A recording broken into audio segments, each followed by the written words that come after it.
Essa aqui, essa aqui.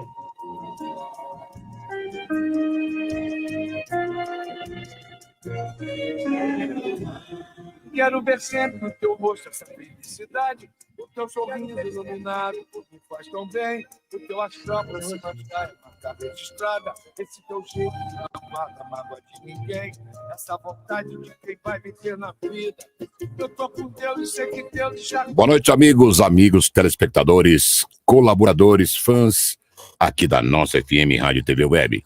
A mais esta edição semanal no último mês do ano de 2023, que já está terminando, quase no fim, mas esta edição com produção de Rodrigo Bulgarim, a nossa escritora influencer, a Noemi Coelho, para mais um Ética da Manhã, o verdadeiro podcast, Eticast. Boa noite, Noemi. Boa noite, queridos. Boa noite a todos que estão nos assistindo. Obrigado pela audiência. Que bom que vocês estão todos aqui. Temos o Dedé, temos aqui a Sofia, convidada de hoje. Bem-vinda, Sofia. Que bom que você aceitou o nosso convite. Vai nos deleitar hoje. Então, boa noite a todos.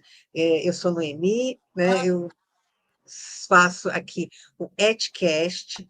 Quem já assistiu ao Edcast anteriormente, já sabe que nós...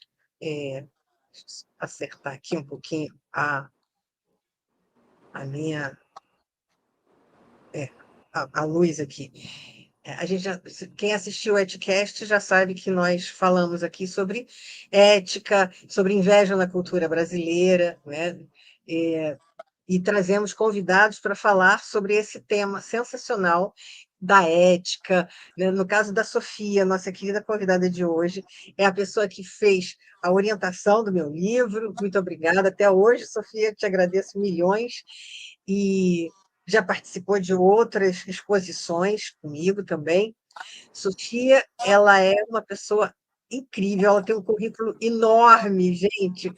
Sofia é psicóloga, é professora, é doutora, pós-doutora, né? Ela tem mestrado, doutorado, pós-doutorado, e além do conhecimento técnico de psicóloga, de professora, né? De doutora em História de Ciências, Técnicas e Epistemologia da UFRJ, pós-doutoramento em Memória Social pela Unirio, a Sofia ela é uma pessoa ativa na preservação da memória do Holocausto, né? E ela é representante para a memória do Holocausto do Congresso Judaico Latino-Americano e, principalmente, acho que mais importante, mais recente, né? Diretora do Memorial às Vítimas do Holocausto do Rio de Janeiro, que é uma coisa assim super, hiper importante. E Sofia, espero que esteja com o livro dela, né? Sofia escreveu vários livros, e o último, né, sobre o qual a gente talvez fale um pouco agora, é o Por Dentro do Trauma, que é sobre a crueldade das pessoas no Holocausto e em outras situações. Esse que ela está mostrando agora, né? Depois ela vai mostrar grande, sobre a crueldade das pessoas, tanto no Holocausto como em outras situações absurdas, né, da história.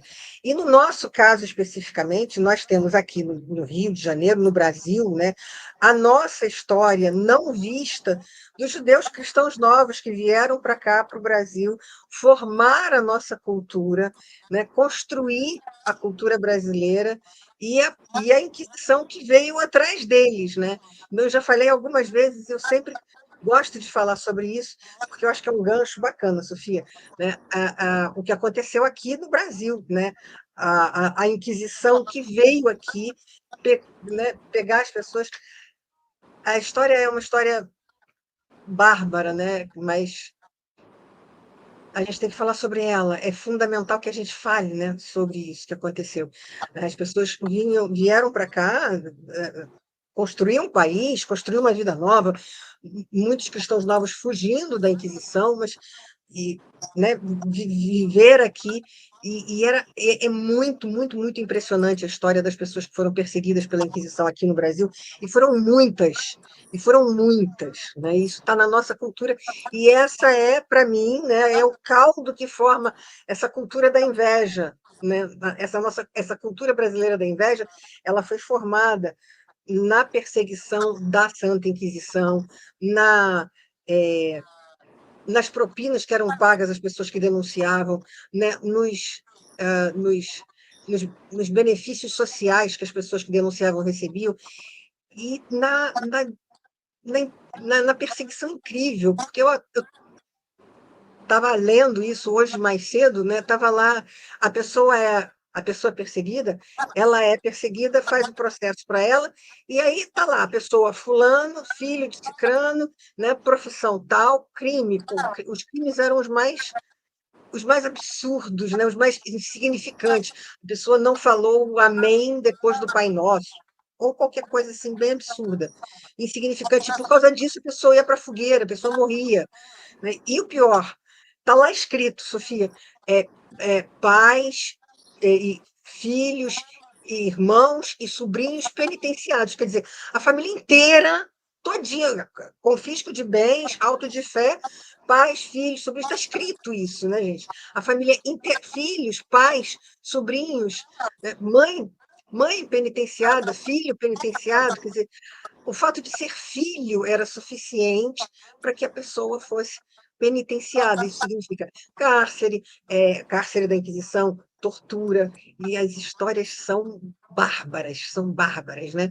Assim, a pessoa, ela era, tinha, esqueci a palavra agora, mas era assim, se você não respondesse aquilo que era necessário que você respondesse, você tinha, você era, ia a tormento, tá lá escrito, né? Foi a tormento 3 vezes. Foi a tormento 3 vezes, significa que a pessoa foi torturada barbaramente 3 vezes, e aí foi reperguntada. Foi perguntada de novo, foi perguntada de novo. Isso está escrito, isso sabe, não é fantasia, não é história, quer dizer, não é história fantasiosa, é fato, tem documentos sobre isso. Então, assim, é um inferno essa vida, né? Essa perseguição. Isso criou essa cultura cheia de segredos, de inveja, né? De maledicência, de disse-me-disse, de você não ter censura para fazer o mal. Pelo contrário, você ter privilégios por fazer o mal. Privilégio. Fazer o mal te dá um privilégio, né? E, e, e o medo de pensar, o, o, o mal que faz na cultura, porque você, né, tem aquele confisco que leva ao desprezo pelo trabalho, né? Se você pode perder todos os bens, tudo que você construiu, você perde assim por uma coisa insignificante, né? A ambição, a inveja,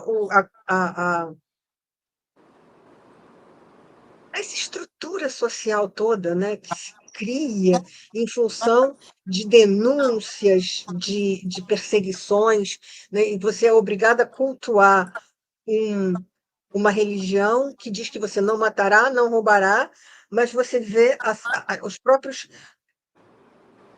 enfim, as próprias autoridades dessa religião matarem, roubarem na sua frente, né? Então, que, que, que, é, que consciência, né? Que dificuldade que se cria em relação a isso, e é uma coisa que ficou na nossa história e se desenvolveu ao longo do tempo no Brasil, né? Para sempre, nós lidamos com isso até hoje. Propina, os meus amigos primeiro, para os meus tudo, para o resto nada, o outro o Brasil, o outro, o inimigo, né? O outro é o país inteiro. Então, assim, nós temos na nossa história essas coisas pavorosas, e você tem esse conhecimento todo, né? E também tem a história recente, né? Mais recente do Holocausto, essa repetição de barbaridade, né? Que é quando uma ideia absurda se transforma numa enfim, numa realidade, né? Então, assim, a gente está aqui para falar sobre isso e para ouvir você, Sofia, para ouvir você sobre isso. Aquela coisa, né? O que eu perguntaria é o que você tem a dizer sobre a inveja na cultura brasileira, de acordo com seus estudos, de acordo com o seu trabalho, com as pessoas que você lidou, e o que você traz desse conhecimento todo do Holocausto, dos sobreviventes do Holocausto, o que você diz para nós? Como é que a gente vai superar isso? Como que a gente cura isso na nossa cultura?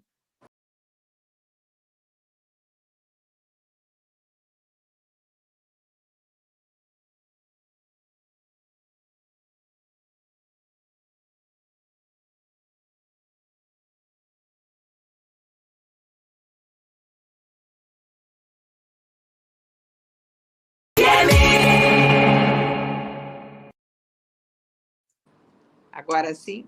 Assim, Olá, pessoal, boa noite. Noemi, obrigada pelo convite. É uma honra estar aqui com vocês.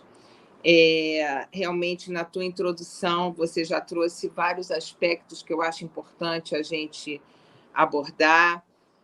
Primeiramente, foi uma honra ter acompanhado a construção do teu livro, País do Bem-te-Vis, esse ensaio sobre a inveja na cultura brasileira, que você faz um verdadeiro mergulho, né, em várias influências desse quadro, né, que a gente tem consequências até hoje, e você faz um mergulho num assunto extremamente espinhoso, porque a inveja, né, desde o âmbito dos 7 pecados capitais, sendo a inveja um deles, atravessa a história da humanidade. Claro que no seu livro você dá um highlight no âmbito da história brasileira, da formação da cultura brasileira, mas falar da inveja, falar sobre a inveja, as pessoas até falam. O difícil é as pessoas reconhecerem quando elas sentem a inveja e, principalmente, não só sentem, mas o que elas fazem com esse sentir. O que elas fazem dessa inveja que elas sentem. Então, você deu alguns exemplos, né, da formação aqui do Brasil no âmbito, parte dela veio dos portugueses, num período inquisitorial, em que, sim, muitos degredados, muitos, não só judeus, mas mesmo pessoas de outras religiões, ainda que católicos, mas que fossem pessoas criminosos, que tivessem cometido alguma falha que, aos olhos do Santo Ofício, fosse passível de punição, já tinham rebaixamento sociocultural e sujeito, inclusive, à expulsão de Portugal. O mesmo aconteceu na Espanha, mas para falarmos aqui do âmbito da colonização brasileira, o nosso foco vem com esses degredados de Portugal, que vêm para o Brasil e, infelizmente, como você citou, os braços da Inquisição foram muito longos. E aqui tiveram também uma ação forte, firme, de perseguir mesmo aqueles que, além mar, ainda se atrevessem a se comportar social ou religiosamente de uma maneira que ferisse a estrita norma ética, porque para os inquisidores eles estavam impondo uma nova ética social e deveriam ser punidos como muitos foram ou mortos aqui ou levados de novo para Portugal para ali sofrerem os julgamentos inquisitoriais.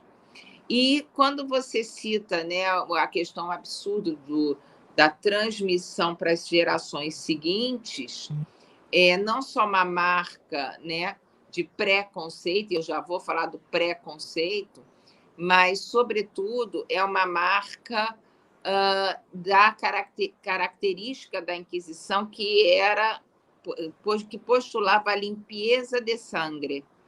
Então, essa visão que você descreveu, né, da marca transgeracional, então não bastava o pai ser punido, o filho, o neto, os ascendentes. Então, era uma limpeza de sangue, tá? Excluindo da sociedade aqueles que não merecessem, que não se comportassem, que não recebessem o aval do Santo Ofício. Então, dando um grande salto, quando você cita o Holocausto, o Holocausto ele não teve uma perseguição aos judeus, que foram o principal grupo perseguido por eles, mas muitos outros o foram. E aqui no Memorial do Holocausto, aqui no Rio, a gente trabalha trazendo a memória honrosa também das vítimas que não se enquadrassem na condição judaica, mas que fossem deficientes físicos ou mentais, pessoas afrodescendentes, como a gente chama aqui hoje em dia no Brasil, na época os afro-alemães que vivessem em território do Terceiro Reich, os ciganos, as testemunhas de Jeová, os maçons. Então, vários outros subgrupos, tá, também sofreram os mesmos processos de deturpação, de maledicência, de exclusão social, de perda de cidadania e até mesmo, além dos trabalhos forçados, escravidão e extermínio.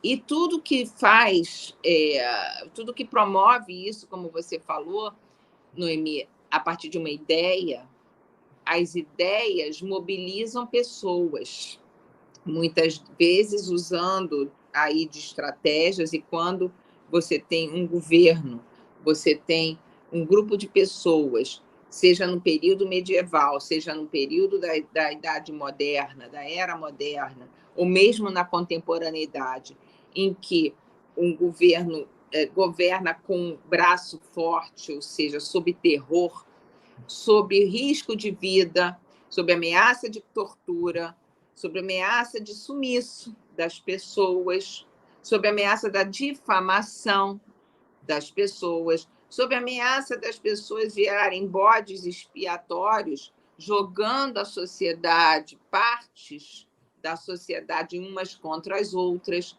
você passa a ter um comportamento das massas de modo a tentar se enquadrar para não ser a próxima vítima. E aí você quebra os laços de solidariedade e passa a acontecer uma competitividade. Então, os bons são aqueles que os donos do poder dizem que são bons. Os outros não prestam. E por que não prestam? E aí decorrem várias ideias preconceituosas. Quando a gente chega no preconceito, se a gente prestar atenção nessa palavra que a gente tantas vezes ouve, muitas vezes até repete, preconceito. Você tem um conceito prévio, a priori, antes de você ter uma experiência de perto, pessoal e direta, ou mesmo antes de você como se diz, cotejar se esse preconceito condiz com a descrição daquele grupo ou pessoa. Então, o preconceito, o preconceituoso, é uma pessoa que se aferra numa posição rígida e, a partir daí, ela descarrega no seu comportamento um grau de maldade, um grau de desprezo, um grau de desconsideração com o outro a partir desse preconceito. Ele não vê mais o outro como igual. E aí, sim, se aproximando do nosso tema central da inveja, eu vejo, Noemi, que a inveja é uma das promotoras, uma das propulsoras de preconceitos. Você, no âmbito do preconceito, no olhar preconceituoso, o outro será manchado. Mas por que razão eu teria o interesse de manchar o outro? Porque o outro me ameaça? Será que é porque o outro tem algo que eu não tenho? Será que eu queria ter algo que essa pessoa tem e eu não tenho? E como eu não posso ter, eu não posso ser o que o outro é, então eu vou destruir esse outro. Eu vou destruir o outro, eu vou destruir a imagem do outro, eu vou destruir, eu vou causar um dano para eu não me sentir mais ameaçado pela existência dessa outra pessoa. Ou por algo que essa pessoa tenha e que eu não posso ter. E na minha raiva, na minha frustração de não conseguir ter o que ela tem, ser como ela é, parecer como ela parece, eu vou destruí-la, ou ideativamente, ou materialmente.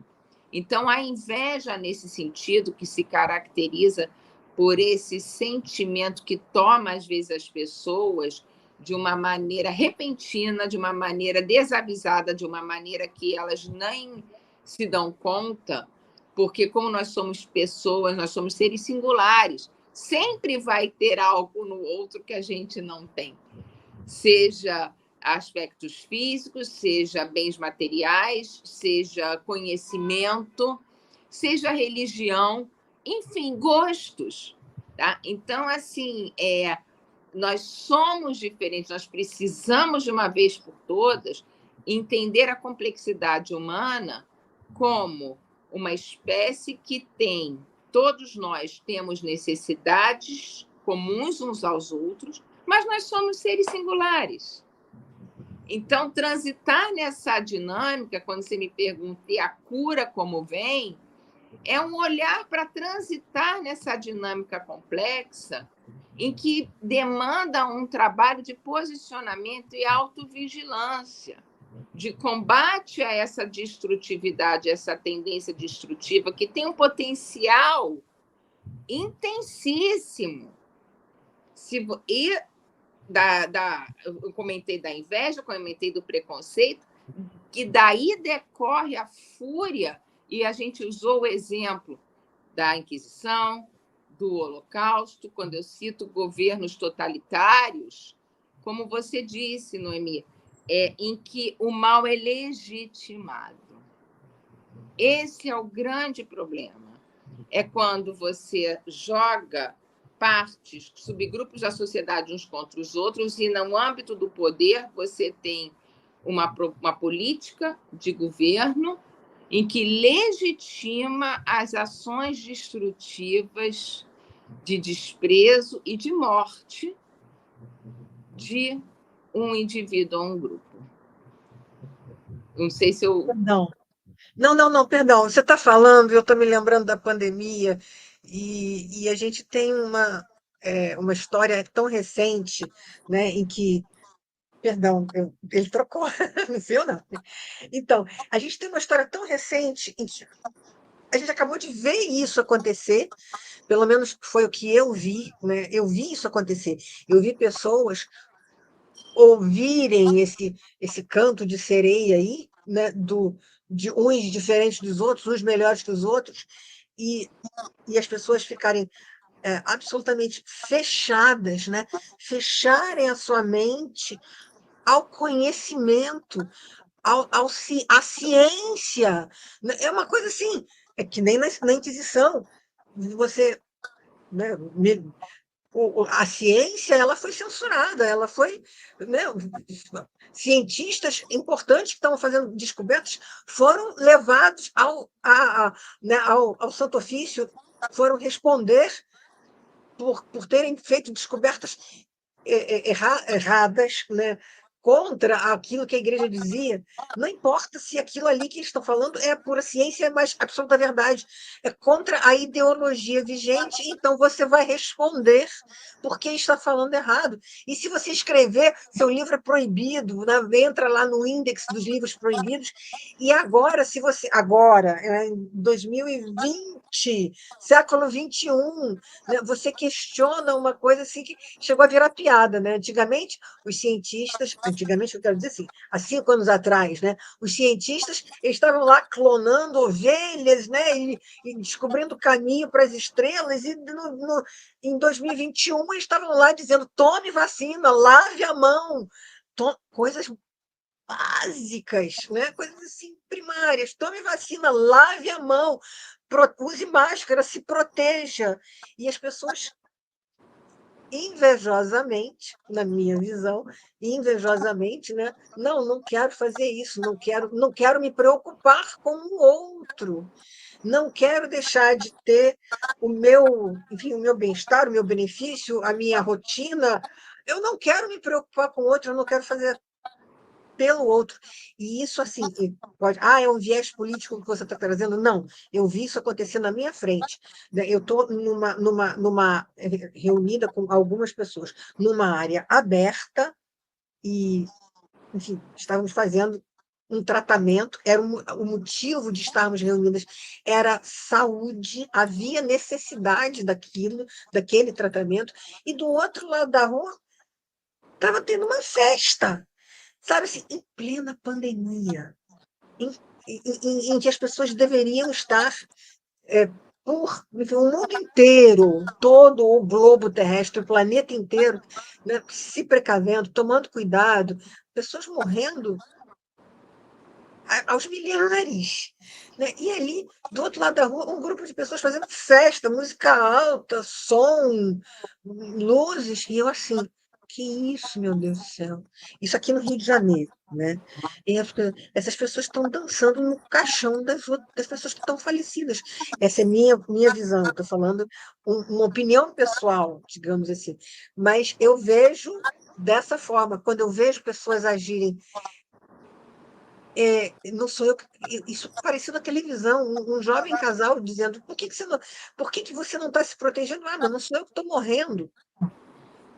Sabe, isso é assim, a pessoa, que nem você acabou de falar, a pessoa perdeu a capacidade de pensar criticamente de forma total, né? Ela se investiu daquela ideia que foi passada e está aí, e vai viver de acordo com essa ideia. Não importa a solidariedade, o outro, não importa absolutamente se está morrendo, se não está morrendo. É o mal. Né? E você estava falando, você me perdoa. Você estava falando, eu estou aqui pensando: meu Deus, acabei de ver isso não está na Inquisição, isso não está no Holocausto, está aqui. Há 2 anos atrás aconteceu na minha frente. Perdão. Não, a gente tem vários exemplos, né? Porque assim, a inveja tem um sentimento no invejoso de uma diminuição, ele se sente diminuído por não ter ou não ser aquilo que ele vê no outro, e ele esquece de olhar para o que ele tem. O invejoso não esquece que ele pode ser alvo de outro invejoso. Justamente porque, enquanto ele não se vê, ele esquece momentaneamente do que ele tem de bom, ou que ele talvez nem valorize tanto, mas outro que tem um outro olhar sobre ele pode valorizar. Então, de fato, é um mecanismo em cadeia que ele toma força muito dentro de um indivíduo, pode cegá-lo, mas que quando compartilhada como ideologia, como elemento propulsor de uma ideologia, realmente você pode ter consequências catastróficas.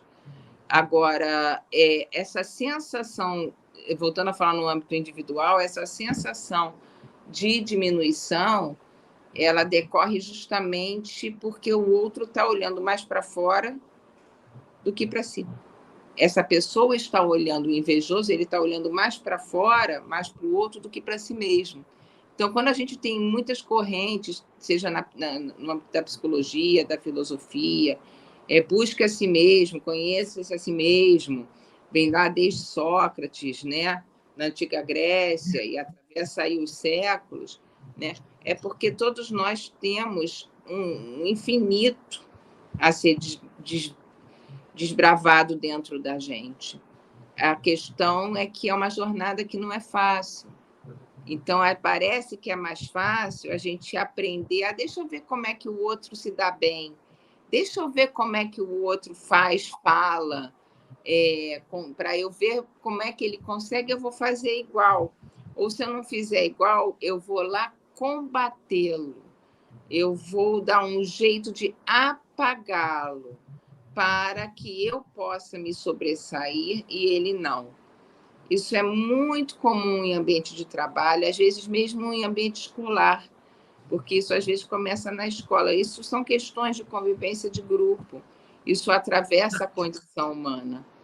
Então, esses jogos, né, dinâmicos que cada um de nós carrega entre a pulsão de vida, a pulsão de morte no âmbito da psicanálise, entre a construtividade e a destrutividade. De novo, é um complexo, é uma dinâmica complexa que cada um de nós deve escolher como se posicionar. E aí é que vem, Noemi, o que você estava trazendo da consequência ética. Qual vai ser, como é que você vai contribuir com as consequências dos seus atos para um caminho ético, e aí ético eu estou usando no sentido etimológico da palavra, né? Do ethos, da inter-relação, da boa convivência, que em sua base traz o quê? O cuidado. Estamos falando do cuidado uns com os outros. É se importar com os outros. E se você se importa, você não tem, o preconceito não está. O único preconceito que você está trazendo é me importar com os outros, que funciona como uma direção, como um sentido, e não se tratando, portanto, de um preconceito no sentido rígido que esse tipo de comportamento molda.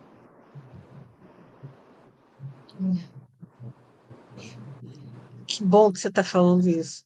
Que bom, né? Que então se importar com o outro não é um preconceito, é um caminho ético. Exatamente. É um preconceito. É, Né? Você. não sei, eu fiz um jogo de palavras. Eu sei, eu entendi, eu achei ótimo. Mas é um caminho, né? É além do preconceito, é um caminho, é mais do que um preconceito, né? É mais do que. É uma coisa de olhar, saber que se saber humano, né? Se saber igual aos outros na diferença. Isso é uma coisa muito bonita que o Rabino Newton Bonder fala, né? Nós somos todos iguais porque somos diferentes. Essa é a nossa igualdade, sermos diferentes uns dos outros, né? E isso ele também fala e é lindo isso, né? Se você tem tudo igual, a igualdade, esse nivelamento da inveja, né? Tem que ser tudo igual, essa igualdade, ela é uma igualdade, ela é estéril, ela é uma igualdade frágil, ela não é rica. A riqueza vem da mistura, né? Tanto que Portugal e Espanha chegaram a ser os países mais poderosos do mundo porque conviveram com essa mistura de mouros e judeus, né? E a cultura era mais importante do que o preconceito, né? Do que o rótulo de cada um, né? O mouro, né? O árabe trouxe a ciência, a matemática, né? O judeu trouxe o conhecimento, a leitura, e eles construíram uma sociedade inteligente e rica. E aí a inveja veio e estragou tudo. Porque a inveja veio e estragou tudo. Porque Não a foi? inveja, quando você traz a inveja aí, a inveja ela retroalimenta as relações de poder, as relações de competição. Então, A inveja ela tem um alvo muito do âmbito, às vezes, quando ela incide sobre algo material, ela tem um impulso muito rápido e muito intenso. É o que você vê, caramba, eu gostei disso, eu quero isso. Então, eu quero pegar para mim. E não é só pegar o objeto, é pegar a aura que aquele objeto reveste aquela outra pessoa. Então, eu quero o objeto, mas eu não quero só o objeto. O invejoso, ele quer a aura que aquele objeto proporciona para aquela pessoa, que é o alvo da inveja. Então, a inveja é da ordem do querer ter o que o outro tem, mas, sobretudo, de querer ser o que o outro é. E como isso não é possível, eu preciso destruir o outro. É nesse jogo de destruição que entra a medição de poder. E isso pode se dar num âmbito dual, entre duas pessoas, mas também pode se dar no âmbito macrosocial. E aí é que a gente entra com esses exemplos que você trouxe da Inquisição, do Holocausto, né, para falar em termos de políticas de governo, ou de outros momentos em que as pessoas, para se preservarem no poder, destroem literalmente quem possa lhes ameaçar. Então, o poder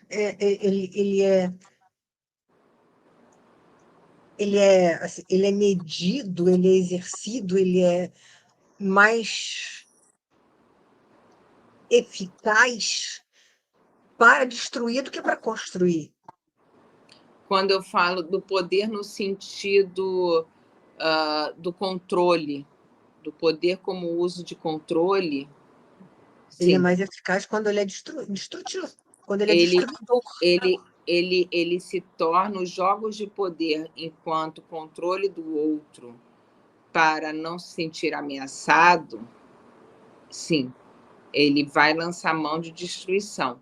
Mesmo quando você vê nesses filmes, digo filmes que isso é muito comum em filmes de quaisquer épocas, as alianças de poder, a gente não vê muito que tem as traições dessas alianças.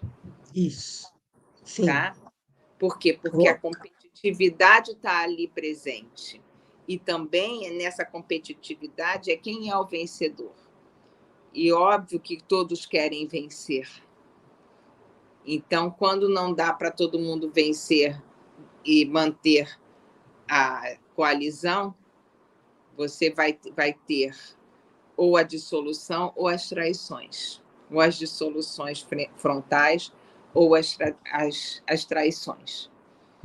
E daí, a partir das traições ou das dissoluções, é que podem decorrer as destruições. Porque você fora meu aliado, mas quando você deixa de ser meu aliado, muitas vezes o que a gente vê eu vou te destruir. Isso. Porque se você não é mais meu aliado, e você já foi meu aliado, você me conhece, você me ameaça.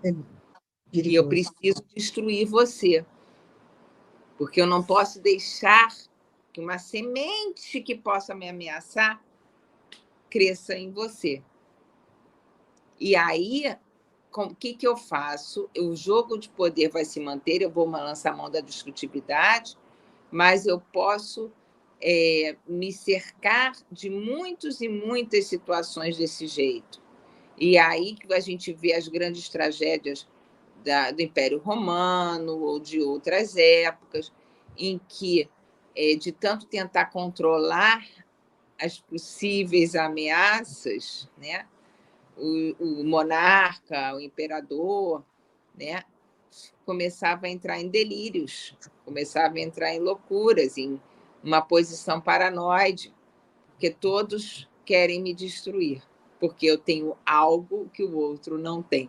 Então, nesse sentido é que a gente vê como a inveja acaba permeando esses jogos de poder e competitividade, que é um looping, porque a sociedade se estrutura dessa forma. Então, quando você fala da cura, a cura eu vejo muito a partir de um trabalho individual promovendo um outro tipo de olhar, e não mais uma cultura baseada na competição.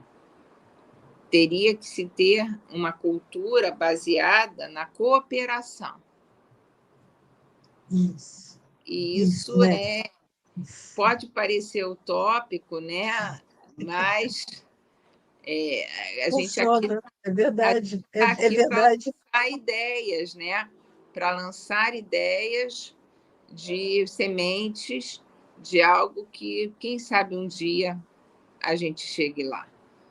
E com isso diminua a violência, diminua o sentimento de ameaça, de medo, né? E a gente amplia a confiança, a gente amplia a amorosidade, a gente amplia a proximidade, que as traições diminuam. A gente está fazendo essa live muito próximo do Natal, né, Noemi? Que é um espírito, um momento macrosocial e familiar em que as pessoas se inspiram nesse sentimento mais puro, né, de compaixão, de proximidade. E a gente sabe que isso é difícil, porque muitas vezes as pessoas fazem um esforço para se encontrar, fazem um esforço para estar juntas. Por quê? Porque a base do dia a dia não é esse espírito de Natal. Por isso, a noite de Natal se torna tão diferente de todas as outras do ano. E a gente vê as pessoas fazendo um exercício para estar ali e superando as desavenças, superando as mágoas, às vezes na própria ceia ou em algumas horas antes, acaba acontecendo de um ou outro trazer à tona ali no meio da sala alguma má lembrança. Não é fácil, a gente sabe que corre-se esse risco. Mas você tem um movimento cultural, um momento cultural e religioso que te impulsiona para um outro olhar. E isso é que acaba prevalecendo, porque é como se a atmosfera transitasse para essa direção. Então, se isso é possível em uma noite, por que não em outras noites? Para não dizer em todas, por que não em outras noites? Então, eu acho que é esse exercício da gente procurar refrear não só a ação destrutiva, Noemi, mas eu acho que isso só é possível quando a gente identifica os estímulos dessa ação destrutiva. E aí é que entra a inveja, que você pode se flagrar sentindo. Mas uma vez que eu senti, o que é que eu faço com essa inveja? O que é que eu faço com o sentimento de diminuição que me dá? O que é que eu faço com essa vontade de destruir o outro? Ou de pegar para mim, ou de tentar me apoderar de algo que não sou, né? Ao invés de transitar por essas ações reativas, peraí, eu tenho que lembrar que eu sou algo. Eu tenho algo, eu sou algo. O que é que eu sou? O que eu tenho? E lembrar, inclusive, eu posso ser um alvo de inveja para outra pessoa. Mas aí, como assim? Mas eu não sou nada, eu sou tão pequeno. Para você, nesse momento, você pode se ver pequeno. Mas um outro olhar a teu respeito pode não te ver dessa forma. Porque cada pessoa tem um olhar e em cada momento esse olhar muda. Então, a gente também pode mudar o nosso olhar.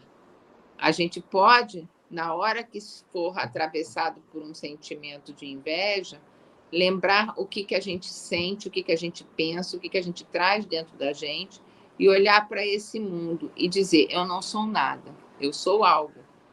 Eu não sou aquele ou aquela pessoa que eu estou ali invejando, mas eu tenho alguma coisa de bom também. Então, é buscar o que tem de bom, ou ruim, ou o que é. Porque o esvaziamento do invejoso ele é tão violento que ele se apaga. Ele se apaga energeticamente, ele se apaga no contato de si. E há que se trabalhar exatamente essa retomada do contato de Ele si. só olha o lado negativo. Ele não reconhece nenhuma coisa boa nele, né? A baixa autoestima, a dor da inveja, né, faz com que ele não veja nada de bom nele. É autodesprezo, autodestruição. E a inveja, aí, ao invés de destruir a si mesmo, eu vou voltar meu ódio para o outro que causou essa dor em mim, né? E esquecendo de ver que a gente tem, todos nós temos algo a ser admirado, né? O oposto da inveja é a admiração. E todos nós temos algo a ser admirado, né? E é só olhar para esse lado. O que que eu posso admirar no outro? O que que eu posso admirar no outro? Começa assim. O que que eu posso significa? O que que me, qual é a percepção? Desculpa, me empolguei. Porque a gente só percebe aquilo que a gente identifica, porque tem dentro, né? Então, se eu sou capaz de perceber algo admirável no outro, é porque eu tenho a capacidade, eu tenho o semelhante dentro de mim, né? Eu tenho assim o espelho daquela coisa boa. Eu tenho a capacidade de reconhecer o semelhante, o bom, da mesma forma como eu tenho a capacidade de reconhecer Aristóteles ali em cima na estante, olhando para mim e dizendo: há 2.400 anos, inveja acontece entre iguais. Né? Então, assim, e admiração também acontece entre iguais, né? E é o Rabino de Munas que já desenvolve isso lindamente. A admiração acontece entre iguais, a gente admira, cara, a admiração traz aquele bem-estar, né? Você admira o outro porque você reconheceu o outro, você é inteligente, você é bonita, você sabe muita coisa. Eu admiro você. Puxa vida, mas como eu sou legal porque eu admiro você, assim, eu me sinto bem comigo mesma. Isso, Eu me porque, sinto bem Noemi, comigo mesma. porque o admirar, ele tem uma coisa que, uma característica, uma condição que une, porque quando a gente admira, o alvo da nossa admiração, o que ou quem a gente admira, está conectando com a gente algo que nos identifica com o outro. E a identificação aproxima. A identificação, se eu me reconheço, se nessa admiração eu vejo em você algo que me encanta, algo que me toca positivamente, algo que eu reconheço como bom, saudável, bonito, e isso é algo que eu identifico no meio dessa diversidade como algo próximo a mim. E aí, isso faz bem, né? Eu me identifico, é próximo a mim e é bom. Então, não é ruim. É o contrário da maldade que a gente estava falando. É bom. E aí dá esse bem-estar, dá né, esse encantamento que você falou. A gente encanta e fica assim, eu quero ouvir, continua falando, continua falando. Exatamente. É isso. Então, assim, são os caminhos. Então, a questão da admiração, que você também coloca no teu livro, faz parte do caminho do que você chama de cura, e a gente sabe que a palavra cura às vezes é muito forte, mas eu sei que é a tua intenção. Você, como autora, como pesquisadora desse tema, você você acredita, você investe na condição humana num ponto de superação de toda essa dor, de toda essa destrutividade. E que você acredita que a cura e a admiração é uma dessas estratégias ou condições, porque a admiração também acontece de uma forma muito natural. A inveja toma a gente de uma forma muito repentina, se agir sem você perceber, e a admiração também. Você, de repente, descobre, ou se pega admirando uma pessoa ou admirando uma situação. Então, são marcas que você vai introjetando e cabe a você escolher a posição. Aí é muito um viés existencialista. O que você vai escolher fazer, como você vai escolher se posicionar na tua vida. Você pode optar por permanecer na posição da inveja, se acostumando e se viciando nela, ou você pode exercitar, olhar para si e buscar identificações que vão retroalimentar a sua própria identidade. Sofia, você fala disso no seu livro, Por Dentro do Trauma. Você fala isso porque as pessoas estavam lá lidando ao longo da história, né? Tudo que, né, foi trauma, mas especificamente no Holocausto e nessas outras situações bárbaras. Você fala disso, da capacidade de superação das pessoas nesse, É, nesse encontrar o bom fora de si. De alguma maneira, eu vou atrás do bom fora de mim, porque é isso que me mantém vivo, né? É isso que no eu Por Dentro, preciso. no Por Dentro do Trauma e no meu livro Agora antes do... você mostra, agora você mostra, agora você mostra para a gente poder ver que eu estava pequenininho, agora está maior. E por dentro do trauma. Editora Letra Capital. Oh, É da... da, da mesma editora que eu. A mesma editora do livro da Noemi, né? Está aqui, O País do Bem. Obrigada, querida. Que gentil. Mas eu tenho um outro livro meu, que é o Holocausto, Vivência e Retransmissão, anterior ao Por Dentro do Trauma, em que eu já mostro isso, né? Em que eu falo muito da questão do preconceito, de como o preconceito distorce o indivíduo. Se estiver perto de você, aproveita e mostra agora, porque agora vai sair grande. Deixa eu ver, não sei se ele está por aqui, por perto. Até está aqui. Deixa eu...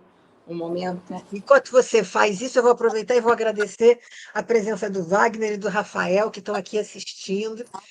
E estou aproveitando. E fala, Holocausto. Esse é o Holocausto, Vivência e Retransmissão, que eu publiquei pela editora Perspectiva, em que ali eu já trabalho um pouco essa questão do preconceito, da rigidez que aparece no antissemitismo, que aparece... Rafael está dizendo que tem seu livro. O Rafael está nos assistindo e está dizendo que tem o seu livro. Legal, Rafael! Muito bem. Grande livro, grande aquisição. Está aqui, ó. Estou falando com a autora, viu? Obrigada. E, assim, eu acho que eu estava dizendo, hoje eu estou usando muito o viés da dinâmica, e no Por Dentro do Trauma, eu falo sobre essa complexidade da psicodinâmica do indivíduo, dos grupos, e enquanto a gente não se exercitar para transitar, para viver, para sentir a gente, sentir uns aos outros dentro de um equilíbrio dinâmico, que é o que a gente tem, que é o que a gente a gente vai cair nas armadilhas da rigidez de comportamento, que forma preconceitos e que os preconceitos são retroalimentados por sentimentos e ações que envolvem a inveja, que envolvem os jogos de poder, que envolve um instinto de destruição de forma cega e impulsionado por essas ideias a priori, que simplesmente veem o outro como não mais como humanos, mas como objetos passíveis de serem destruídos. Isso, para mim, é um dos núcleos dos males da humanidade que a gente atravessa ao longo dos tempos, e a nossa contemporaneidade não é diferente. E a nossa contemporaneidade não é diferente. E aí, né, eu penso, né, tanta tecnologia, ciência, conhecimento, né? A possibilidade de comunicação planetária, né? A possibilidade de ver pessoas do outro lado do mundo ao mesmo tempo, né? Em tempo real. Então, assim, tantas vitórias humanas, né? Tantas benesses que a gente consegue, né? Alimento farto, comunicação livre, enfim, né? Um tempo muito. Obrigada. Imensa satisfação que temos você como ouvinte, internauta, em cima da nossa Rádio FM. E aí, obrigada por vocês estarem aqui presentes, queridos. Então, isso significa que a gente tem que começar a fechar. Começar a fechar, não, tem que fechar. Ô, Obrigada, Rafael, Rafael. obrigada, Obrigada, Rafael. Rafael. Beijo. Grande livro do Rafael também. Rafael, teu livro está emprestado, viu? Eu não tenho como Nossa, mostrar beleza. aqui, que eu já emprestei para um amigo meu, que também está adorando. E a gente precisa de você também. Isso, ele está na lista das pessoas que vão vir. Mas, assim, só para fechar, é isso tudo que você falou, né? Agora a gente está nesse tempo, eu agradecendo aqui, obrigada. Essa é a coisa mais incrível. Interação. O Rafael está na Espanha. Nós estamos, cada uma de nós, numa casa diferente no Rio de Janeiro, né? Então, assim, e estamos falando ao mesmo tempo. Então, um tempo né? Sabe aquele tempo, o tempo que foi falado na época da época dos romanos, né? O tempo, esqueci o nome, mas aquele tempo maravilhoso, né? O tempo ideal de comunicação, e a gente chega nesse momento de glória da humanidade e continua tendo os mesmos problemas, as mesmas dificuldades e a mesma capacidade de mal, né? Do mal que está dentro do ser humano. Mas a gente vai insistir que é para olhar o lado bom de dentro, o que eu tenho de especial, o que eu sou de bom, por que eu valho a pena, né? Para poder olhar o bom do outro e dizer, puxa, que coisa boa. Eu tenho que ver dentro, né? Eu tenho que ver o bom dentro de mim. E aí eu posso olhar o bom no outro e dizer, nossa, que bacana, que coisa legal, né? Como eu estou encantada de estar aqui. Perfeito. Chegamos ao fim do nosso tempo.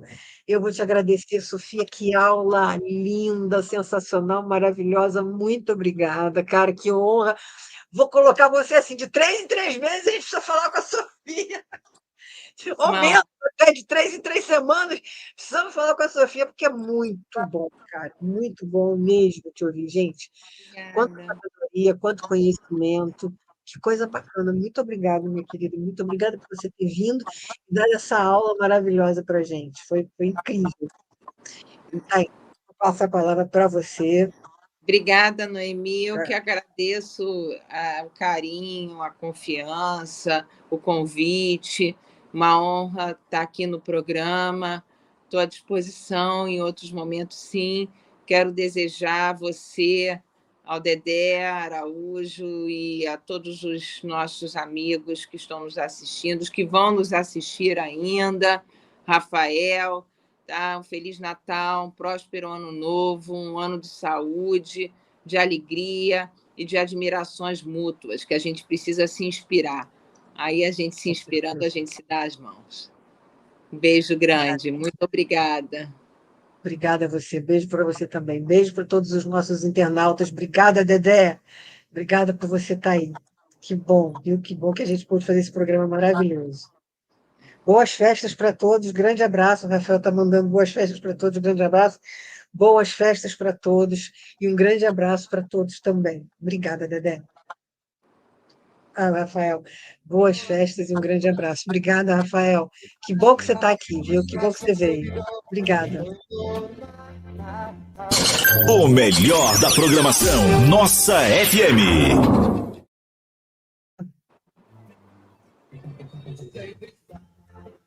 Assim terminamos mais esta edição do Ética do Amanhã. Apresentação, Noemi Coelho, com produção de Rodrigo Bugarim, aqui na sua, na Nossa FM, Rádio e TV Web. Hoje, Sofia Levi mostrou mais um pouco daquilo que é a proposta do programa: discutir, falar, apresentar, aprender e ensinar sobre ética, e inveja. Muito obrigado a vocês. Faz parte mais desse programa do projeto. Fale o nome do projeto que eu não me lembro agora, Noemi. Etcast. Etcast. Muito obrigado aos senhores. Um feliz Natal. Que a sua passagem do dia 24 para o Natal seja maravilhosa com seus familiares, amigos, telespectadores, amigos, convidados e todos os mais. Juntem todos na nossa casa, na nossa FM, Rádio e TV Web. Tchau e até quinta-feira que vem com mais Noemi Coelho, Ética do Amanhã, com seu verdadeiro podcast exclusivo, Etcast. Tchau, Sofia, e até quinta-feira que vem. Um abraço. Tchau. Obrigada, querido. Obrigada.